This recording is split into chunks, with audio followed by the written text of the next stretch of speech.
a place where all things are possible. Welcome, everybody. This is the On the Ground Level podcast. I'm Tahyira. And this is Perky. And we're here with some Gen Z guests today, huh? Yeah, we have two of them. So yeah, everybody, please go and like, subscribe, rate to the podcast. It's available on all streaming platforms. We also record through the green room, so you can look for the On the Ground Level podcast on Spotify Green Room now, as well as Clubhouse. That's fun. Today I have with me Tyler Phipps, and he is a senior at Clark Atlanta studying film, and definitely diving into what it means to be Black in this country, as well as a writer for television and also film in the making. You can follow him at TyAnthony_77. Okay, and I have one of my writers from the Red Eye Media Group. I'll go through my bio first. I'm Tahyira. I Let the Good Times Roll on Instagram. I'm a writer, activist, entrepreneur, YouTube producer of the Tahyira Show, also a CEO at the Red Eye Media Group. That's how I met one of our guests to name. Her name is Charlene. I'm going to read her bio really quickly. Charlene is a 24-year-old Blasian writer in Olympia, Washington. She graduated with a bachelor's degree in English writing in 2019. And she's not only a vocational consultant, but she's also a writer for the Red Eye Media Group News in Progress, as well as an assistant editor intern for ODDA, an international fashion magazine. Check you out. She has recently become open with her mental health, especially on News in Progress, the Red Eye Media Group, and continues to actively work through her struggles. One she knows will be long, hardworking, and a hardworking journey. Her Instagram is at char.2.the_FRETT fret. That's her last name. So welcome. It's gonna be in the bio, you guys. Yes, we'll have all the notes so you can find all of them and all their work. We'll tag some of her work. We'll tag some of Tyler's work. But yeah, welcome to the podcast, you guys. Yeah, and yeah, I forgot to even fully intro. So forusnation.com, that's where you can find everything about the For Us Nation, which this podcast is under. And then you can find me at Perky Perspectives on Instagram, as well as Love Period LLC for anything wellness related. So go ahead. You want to do the first question? Yeah, sure. So the way we're gonna do this interview, this is the first time we've had two guests on. One of them are with Perky physically right now, and then me and Charlene. Charlene is obviously where you are in Olympia, right? And I'm here in Brooklyn. So we're gonna get this on. You guys are in Los Angeles, California, somewhere like that, South Cali. All right. So we're gonna answer the question. Charlene, just women first. You'll answer the first, and then you'll follow up, Tyler, with your answer. Okay. Cool.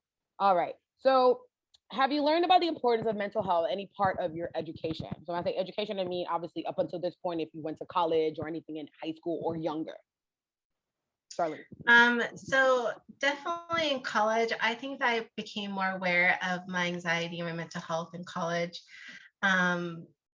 Especially when I developed an anxiety attack sophomore year. But as far as school goes, definitely in college, I think towards my senior year of college that they started having a meditation class and mindfulness of anxiety class, which is I attended to, but I don't think they had that before. So I think that was fairly new. And then they also had like a stress less event that was kind of every year. And so they just have this event where you have like a pet a dog center and like you could play Wii Mario Kart games. They had like a meditation stuff. But that wasn't until, again, like I said, towards the end of my, towards senior year. So I don't think before then it was really like increasingly more aware. But yeah. Interesting. Okay, cool. What about you, Tyler? So yeah, I've have recently been learning a lot about mental health in the last few years of college. More of I would say my junior and sophomore year, like it was really a lot. It's been like a lot going on my campus. And during that time period, we had like to hire a whole new chief of police during a lot of just difficult times with like the women getting like like abused on campus. They're like, getting their phones taken away. It was a lot of like violence that was going on. Some, my HBCU was so open, to the whole public. So, students, our mental health was going crazy because we weren't feeling safe, on campus. Where people were scared to walk around campus, with their phones in their hand, worried about, getting it taken away when they should be worrying about, their classes and, everything else. And it's just been a lot of other stuff too that's been going on with like depression we talk about. So there's been like so many different clubs that students have been like founding and stuff, and coming to different classrooms and explaining about them, and clubs to just talk, and just talk about experience, talk about like what's going on, with you, and everything, just checking in, make sure you're all right and stuff. So that's really been important with not just students but professors as well. I noticed that my school really like cares, I would say, versus like other schools that I've been to, where the professors like buddy with you, still like strict, but they're like, pull you in their office and want to talk to you and check on you and see how you're doing. You weren't doing this well in class today. Why? Let's talk about it, like, actually caring. Yeah, like an invested interest in you, in your growth, not just as it relates to them in your life. Like, oh, you got a good grade in my class. Yeah, that, I think that goes a long way. And I would say like me and Perky, maybe we come from a different generation of school. I'm probably the oldest one on this interview right now, but there was nothing, even in after college, in work. People are like, I'm like going to job interviews very much knowing that I don't fit in because of my skin color, and there's no outlet for me to go talk to anybody about that. There was no, so it's interesting to hear you guys, at least it sucks to say, but it's like you guys are getting better more than we did. So I'd like to see the newness that's coming. Perky, can you speak to that? Like, I didn't have none of that. Nobody. There was no mental health unless you were studying it yourself. There was like the nurse and that's it. Yeah, I feel like they say there's mental health services, but a lot of it ends up being peer responsibility. Like maybe you'll have peer support groups or whatever. But as far as people feeling connected to maybe their professors, depending on what niche, like, graduate school, I feel like it was a little bit better, but usually by the time you get to graduate school, it's smaller classes, smaller cohorts. So you're able to have more of a relationship with your professors or your admin, whoever. But I will say that something that was happening in one of my years in grad school was the red tape movement. There was a lot of sexual assault stuff happening at Columbia. One of the girls carried her mattress to campus for like a whole semester until we all like joined in and was doing stuff with her with like the red tape and everything. But again, it was peer led. So it's good to see now that the generation next, you guys are feeling like the professors are connecting more. So that's good. Yeah. My bad. Okay, so next question. How has living throughout a pandemic helped you find new meaning? And I guess, are you guys both in school right now? Are you in school right now, Charlene? No, I'm not. No, I graduated 2 years ago. Okay. Who wants to answer? I go first. Oh, sorry. Okay, yeah, go ahead. Well, I didn't end up going to therapy until probably like 2020, like last fall. But the pandemic definitely made my anxiety and depression like way worse. And it just wasn't the pandemic. I think it was just 2020, just in general, everything that happened. And especially everything with George Floyd and Breonna Taylor. I think that was like on top of my other personal struggles as well. Like everything that was happening that year was just, it was very overwhelming. It was a lot. But I also think that the pandemic kind of pushed me to go into therapy because I think that I was thinking about going to therapy a lot, but I just never really did it. And then until I think the pandemic and just 2020 in general, I think that really helped me to go into therapy, which was the best decision I probably could ever made because I felt like that I was going through like going down a very detrimental path. And so I was just so tired of feeling everything that I was feeling, and I didn't really have anyone to turn to. So that's why I reached out to therapy.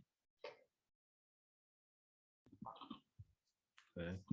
So just to repeat the question, how has living throughout a pandemic helped you find new meaning? Okay. So yeah, I feel like the pandemic has helped me find a new meaning more with my skill of writing.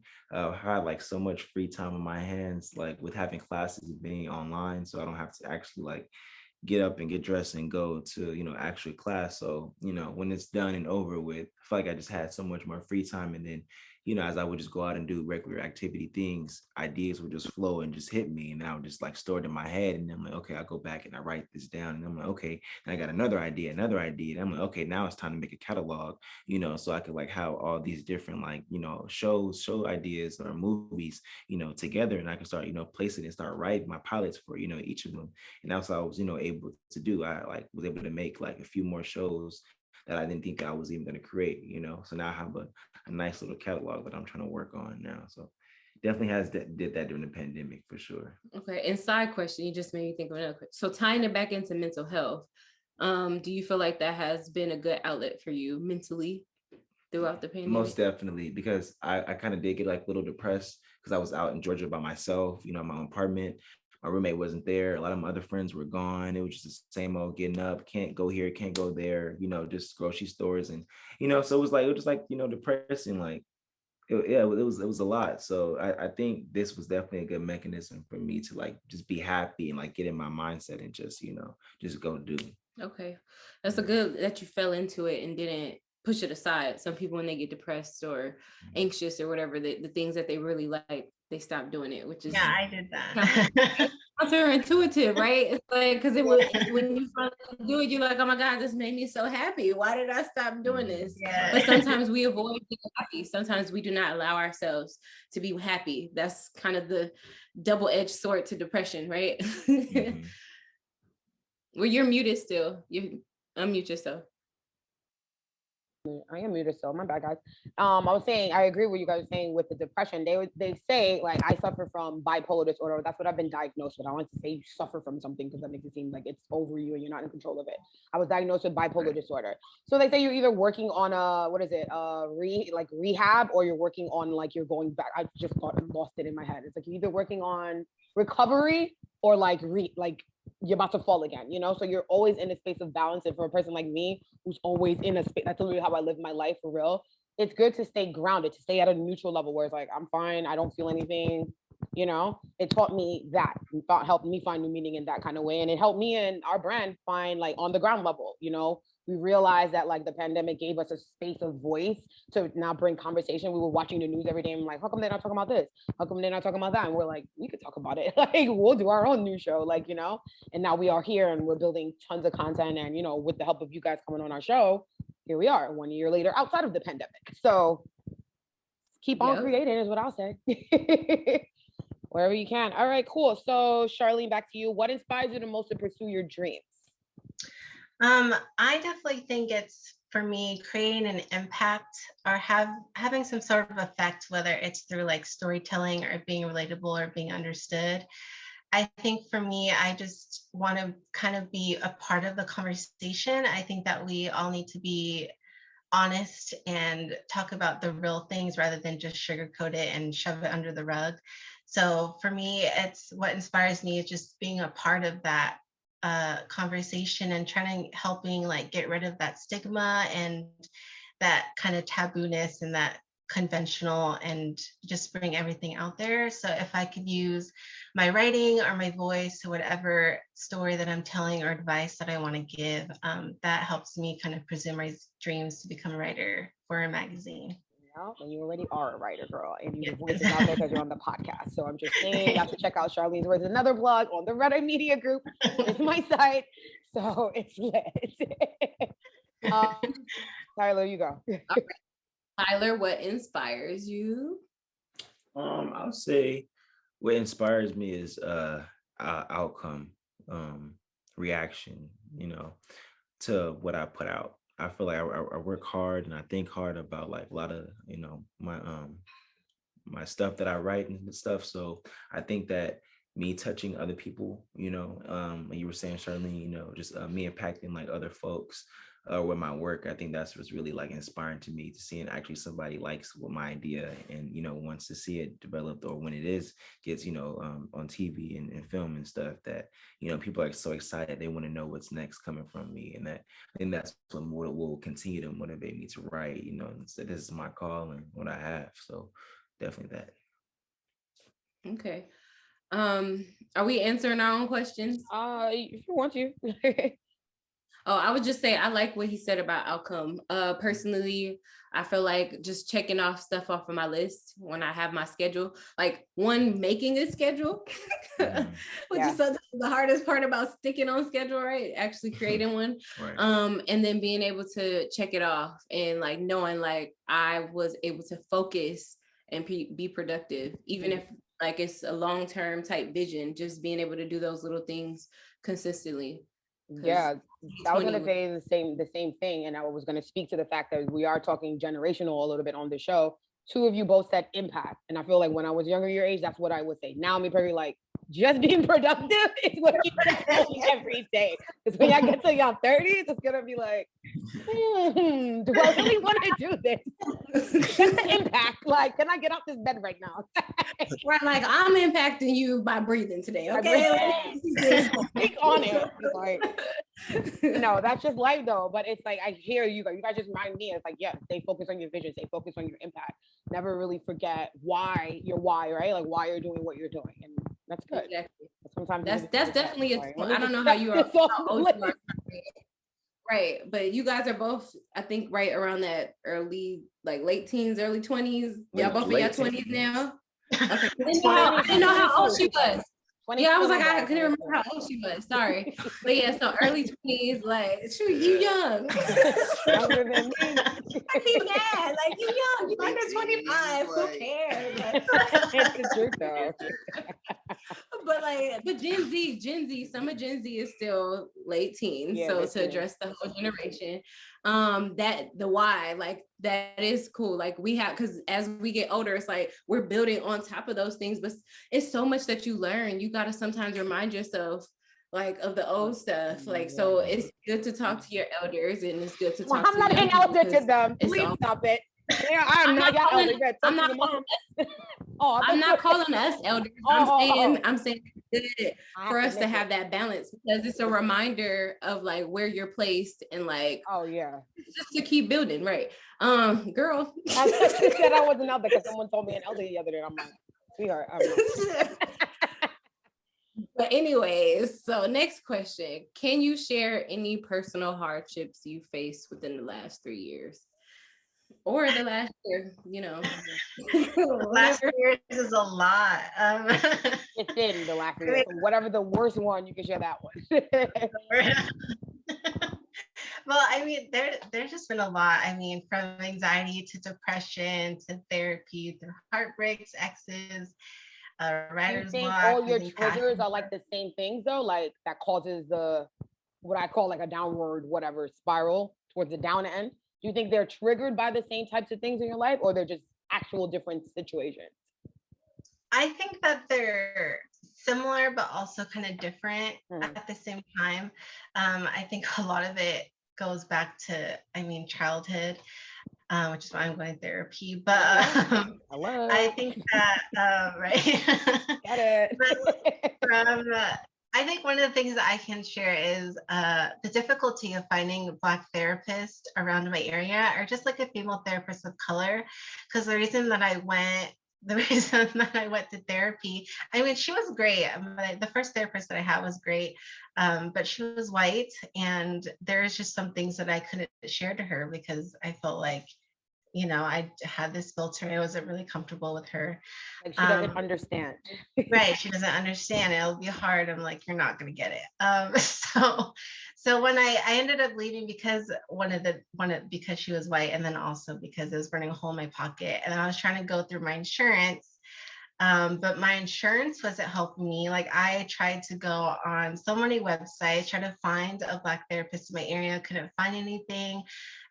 Or they were booked out until later. Like I was really stressed, and I really needed a therapist, someone that I could at least relate to.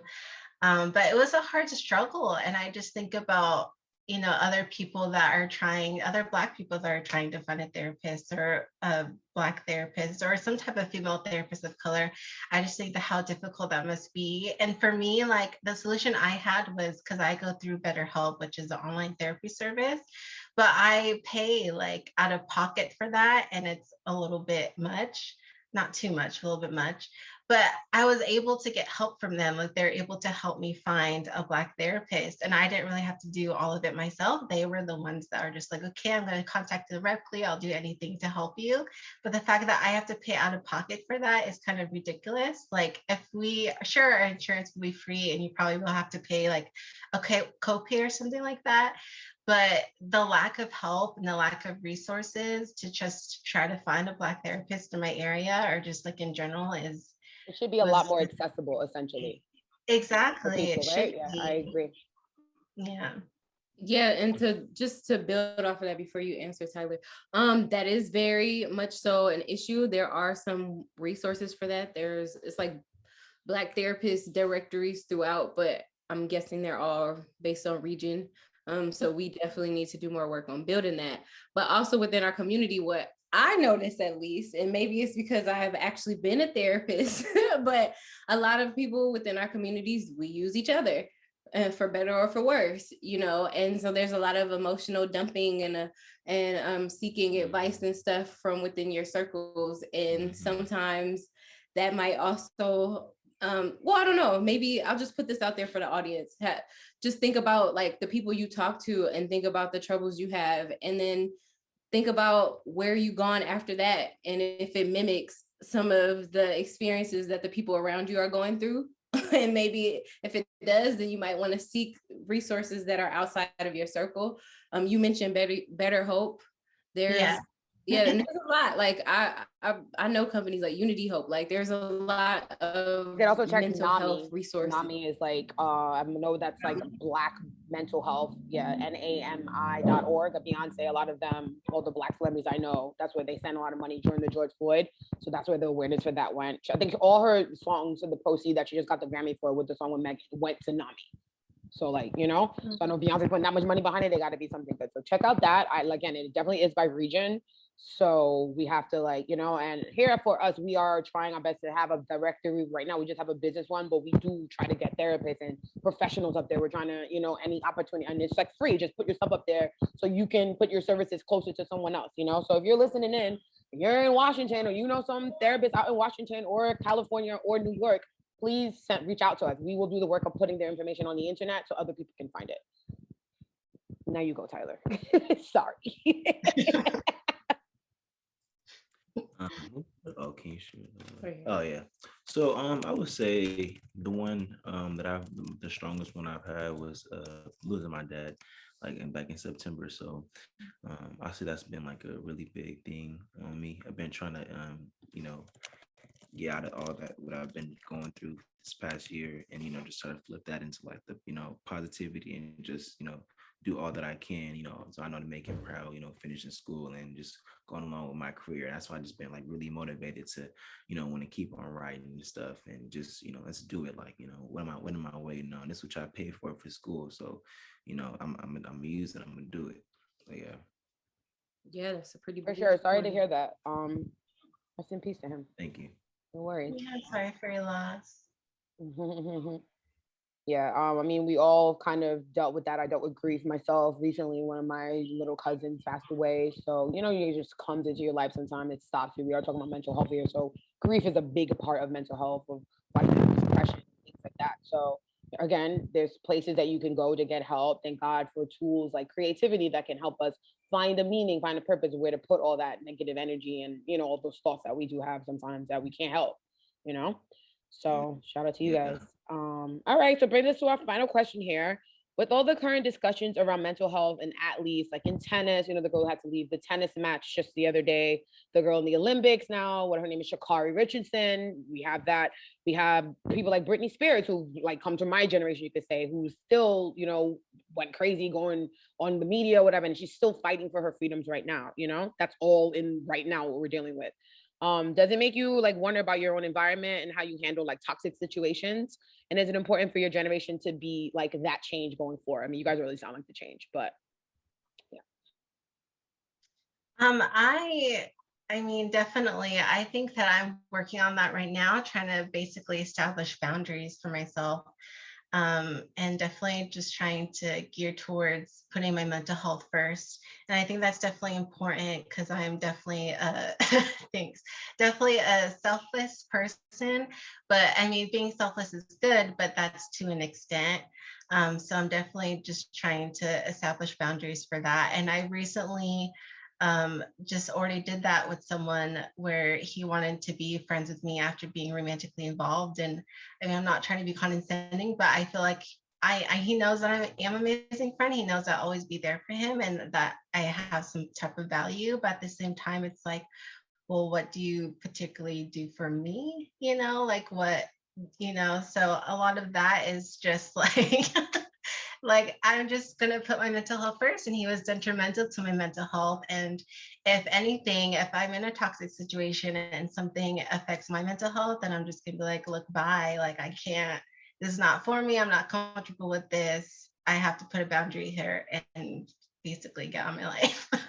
But yeah, so I just think I'm continuously learning, trying to establish boundaries for myself and making sure I put my mental health first.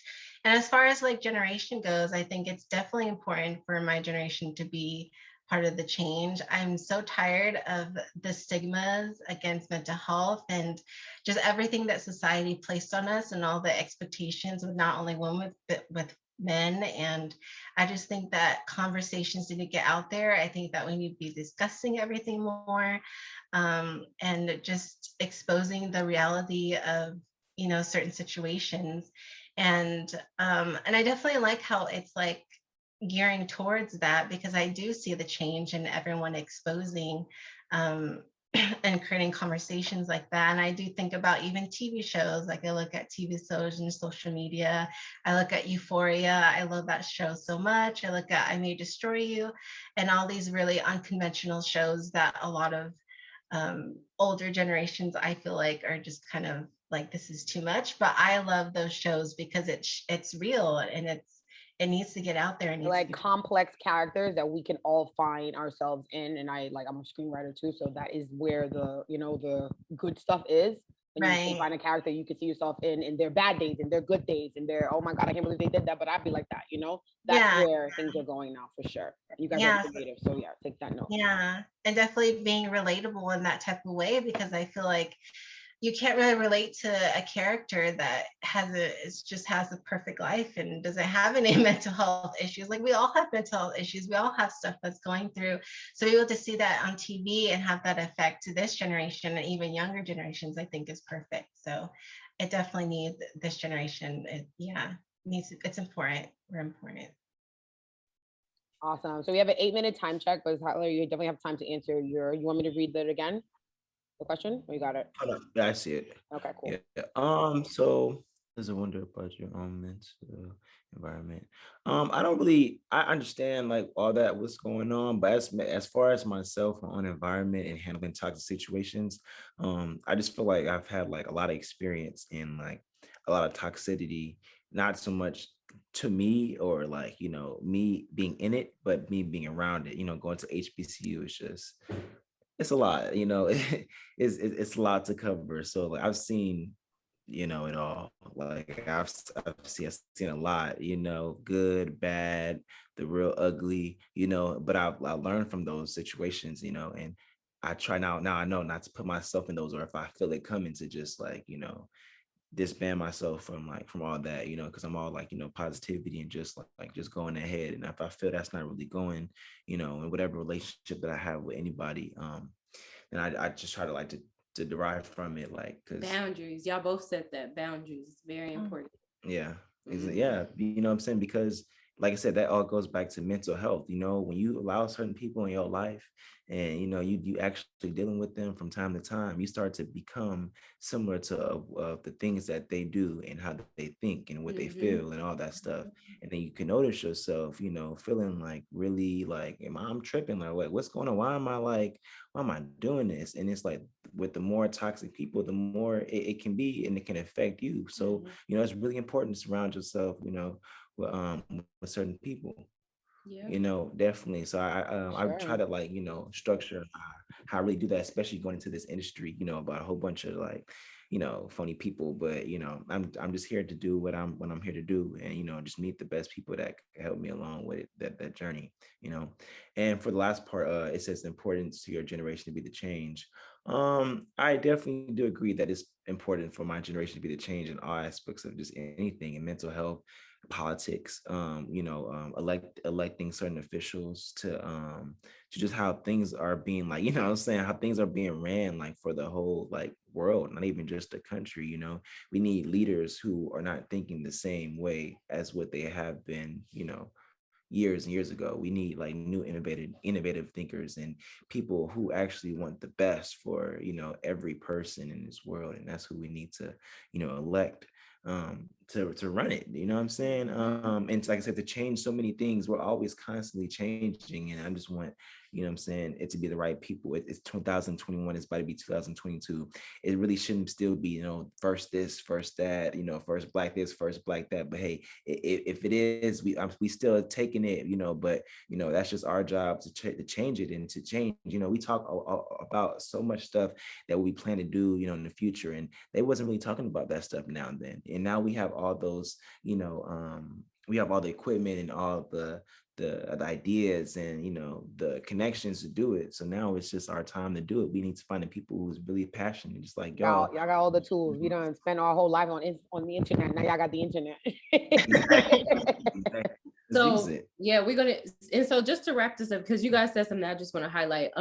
Another thing that I think we need to do more work on recognizing both of our generations and uplifting is critical race theory. Yeah. They're really doing a lot to try to push it out of the school systems and everything.